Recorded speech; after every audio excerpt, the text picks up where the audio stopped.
用朴素的茶具还原真实的茶品。大家好，我是侦茶君普文。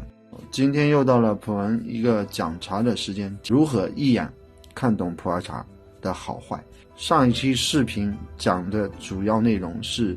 如何通过看普洱茶的一个干茶来分辨它之前的一些制作工艺今天普文主要讲的内容是一个文字，我们怎么通过一个文字，就这个闻气味的一个文字来识别这个普洱茶。前我们有一款普洱再青的一个散料大家看一下这个条形，这是之前的一个机制茶的一个条形。好，我们怎么通过这个闻来识别？大家仔细看一下这个条形，就是上期讲的一个机器里的一个条形，因为它比较细的那我们在制作和识别茶的时候是怎么样一个闻的一个方式呢？我们要对着这个茶条，鼻子对着这个茶条，然后呼一口气，然后鼻子再吸一口气，这样把能闻到茶条里面散发出来的通过热气让茶条散发一些气味，然后我们来闻，来识别这个干茶的一些制作工艺。能识别哪些制作工艺呢？第一点，如果它出来有一股，就是说会有一些焦糊味，这个茶在杀青过程当中会存在两个问题。第一个问题就是说锅草的一个温度非常之高还有一个杀青的时候不经常洗锅，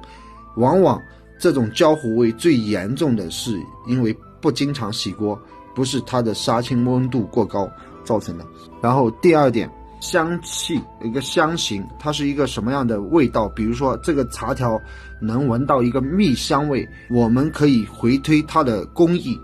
如果这个茶能出来蜜香味，那它的工艺在哪几个步骤是加强的？例如出蜜香味的，它的工艺是在揉茶的那一关和尾雕的那一关就是所谓的汤凉的那一关。汤凉时间相对来说会拉长，相对来说会重揉条相对来说会重。如果这个茶青采摘之后没有经过汤凉一定的时间这个茶直接杀青的话，它出不了一个蜜香味在干茶上它是闻不到一个蜜香味。而且如果这个干茶上蜜香味相对来说比较重的话，这个茶它的杀青的成熟度它是非常高的，有可能杀到90%以上或者100%的熟然后在揉茶的时候，茶叶里面的果胶这些都是揉到了外面茶条上的蜜香味，就这么来的。其实判断一个普洱茶的好坏，光在干茶上的一个闻是不够的，那我们需要开汤来这个闻这个茶汤。当热水冲泡它的时候出来的那个味道，那直接能判断这个茶我喝还是不喝，其实很容易判断。好，那我们来冲泡一下这个茶，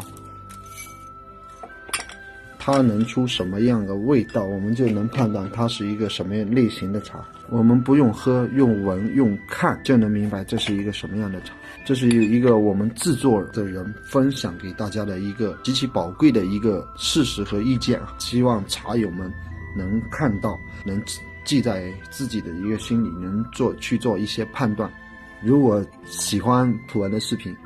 大家可以为普文点赞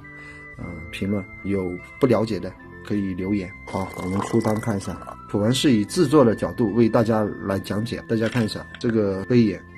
这是有6微的一点这是黑黑的那我们怎么来闻这个热汤有什么表现？它制作工艺上哪里的环节出了问题？好，我们来闻一下这个热汤。深吸这个热汤的时候，你就会闻到这个汤展现出来的一些味道。如果茶汤当中能闻到焦糊味，这个茶就像上述所说一样，这个茶其实不适合储存不适合。如果它是春茶，它一定会散发一些春天的那种味道。如果是秋茶它就会有散发一些谷花香之类的，还有那种腥味就是家里你制作菜干的时候日晒的那种味道如果这个茶汤当中你能闻到发酵的味道这类茶你就直接把它剔除上，不需要喝都不需要喝。其实这类茶不适合后期的一些储存。你闻到的一些花香，比如说兰花香，这个兰花香它是在制作工艺上面出来的一个香型，往往具有兰花香型的这类茶，它的杀青相对来说是比较老，而且有一定的发酵程度。这个茶未经过发酵，它的味道它是青草香。如果是要做兰花香和其他的香型的话，比如说花果香，普洱茶有花果香的话，它肯定是发酵，没有发酵它做不出来。发酵它不是说发酵很深比如说10%也是发酵，20%它也是发酵它很多茶品是发酵的轻重，它的香型都会变。香型就是茶叶的香型，比如像某些树种，像梅藏的这些树种，茶树它自己的一个特殊的香型，但是它在发酵之后它是会转换的不是说香型它是固定死的，它会变化。这是我们通过闻的这一个部分，我们就能知道这个茶很多茶适不适合喝，杀青火温太高，杀得太熟，然后它的锅经常不洗，包括机器杀青也是一样它的机器不清理，比如说10锅20锅它都是那样在杀。这个后期的茶它一定有锅味我们所说的锅味就是带铁味道的那种糊味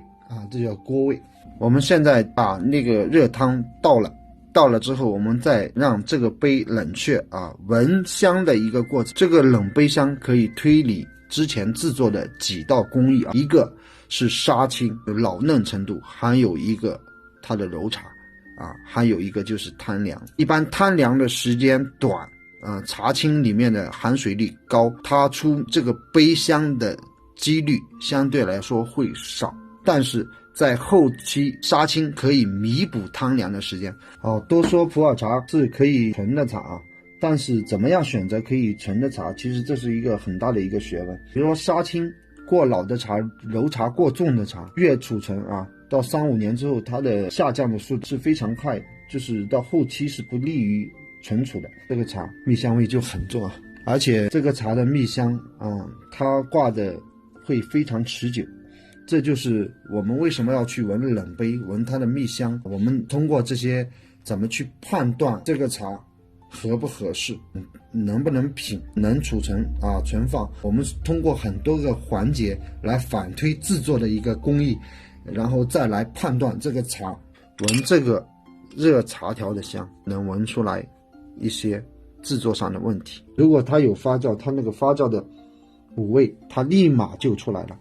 我们马上就知道它有一个发酵。像这个茶它就是散出来那种晒的味道，就是日晒的一种味道和一种茶的一种清味在这种热茶条里面它是闻不到一些蜜香味的。这个杀青，大家看这个杀青，它不是杀得十分熟的一个杀青，茶条是偏绿的。这是以上的一些关于闻的几个基础知识，我们通过闻的这个一个步骤，怎么去回推它这个茶的一个制作工艺。我们下一期节目继续讲，用茶底来检验这个普洱茶值不值得拥有，值不值得去储存。今天的节目先做到这里，感谢茶友对普文的支持。普文一定为大家输出真实的茶品，真实的原产地，真实的制作工艺。好，我们下一期节目见。